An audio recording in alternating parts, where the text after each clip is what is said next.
تو نے مجھ پر بھی ایمان لایا تھا، میرے نبی پر بھی ایمان لایا تھا، میری کتاب پر بھی تیرا ایمان تھا کہ یہ میرا کلام ہے، تو کیا تو نے اس کا مطلب بھی سمجھا تھا کہ میں نے کیا باتیں کی تھی؟ کتنی محبت بھری باتیں تھی میری، رحمت بھری باتیں، مغفرت کی باتیں، امید کی باتیں، تو کیا تو نے پڑھا، اس کو سمجھا؟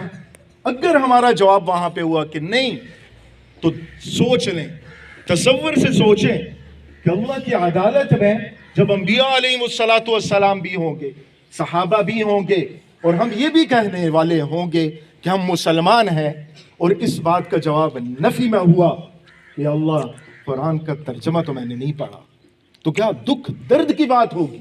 یہ ہمارے پاس موقع ہے، ابھی ہے موقع، اس چیز کو ہم سمجھیں، اور اللہ کی قسم ہم اگر عروج چاہتے ہیں، بلندی چاہتے ہیں، تو پھر قرآن کو سمجھنا ہوگا، قرآن کے حقوق، قرآن کی جو ذمہ داریاں ہیں وہ پوری کرنی ہوں گی۔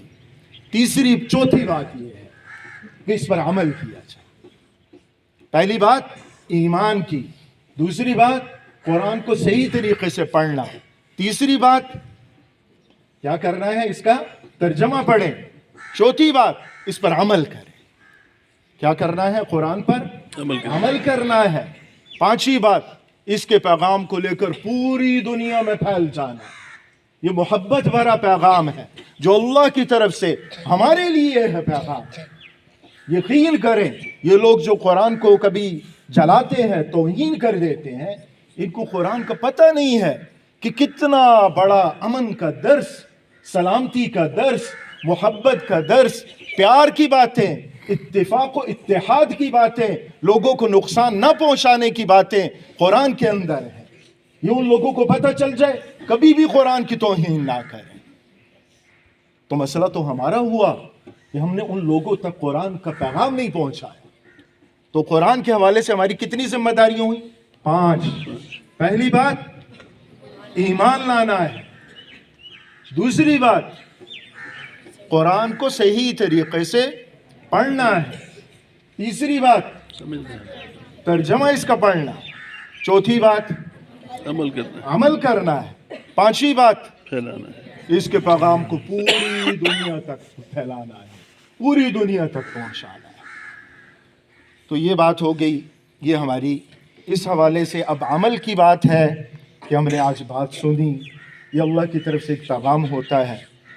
اور میں شکریہ بھی ادا کرتا ہوں نثار صاحب کا، وقار صاحب کا، کہ انہوں نے سکول کے اندر اپنے بچوں کی تربیت اس حوالے سے تربیت کہ دنیا میں بھی یہ کامیاب ہو جائیں اور آخرت میں بھی اس سکول کا پڑھا ہوا بچہ بہترین طریقے سے کامیاب ہو جائے۔ میں اس پہ نثار صاحب کا شکریہ بھی ادا کرتا ہوں اور ان کو مبارکباد بھی پیش کرتا ہوں۔ یہ بہت بڑی فکر ہے، بہت بڑی فکر ہے کہ قرآن کے ساتھ جڑ جائیں۔ ہم چاہتے ہیں نا کہ ہم مسلمان پوری دنیا پر ہماری حکومت ہو، چاہتے ہیں کہ نہیں چاہتے؟ بولیں، کیوں ڈھیلا سا بولتے ہیں؟ بھرپور طریقے سے بولے، چاہتے ہیں نا ہم؟ چاہتے ہیں۔ تو اللہ کی قسم، قرآن کے پیغام کے بغیر، قرآن پر عمل کیے بغیر، قرآن کی جو ہمارے اوپر ذمہ داریاں ہیں وہ پورے کیے بغیر ہم کبھی بھی یہ نہیں کر سکتے، کبھی بھی نہیں کر سکتے۔ وہ یہ بات بڑی شاندار سی ہے۔ آخری بات کر کے بات ختم کرتا ہوں کہ ہم لوگ یہ چاہتے ہیں نا کہ ہم سیف زون کے اندر آ جائیں، سیف زون ہو اس میں چلے جائیں، ہم محفوظ رہیں، کوئی ایسی کالونی ہو جہاں پہ سیکورٹی کا، سیفٹی کا نظام بڑا شاندار قسم کا ہو۔ تو جو یہ چاہتا ہے کہ میں سیف زون میں آ جاؤں تو قرآن کے ساتھ جڑ جائے، اس لیے کہ قرآن کی حفاظت کی ذمہ داری اللہ رب العزت نے اپنے ذمہ لی۔ اِنَّا نَحْنُ نَزَّلْنَا الذِّكْرَ وَإِنَّا لَهُ لَحَافِظُونَ، ہم نے اس کو نازل کیا اور اس کی حفاظت کرنے کی ذمہ دار بھی ہم ہیں۔ تو جو اس ذمہ داری کے اندر جو چیز آ جائے گی تو بھی اللہ تعالیٰ کی ذمہ داری میں آ جائے گی۔ تو اس لیے ان باتوں پر عمل کرنے کی کوشش کریں گے نا؟ انشاءاللہ عمل کرنے کی کوشش کریں گے انشاءاللہ۔ اللہ رب العزت ہم سب کو اس پر عمل کرنے کی توفیق نصیب فرمائے۔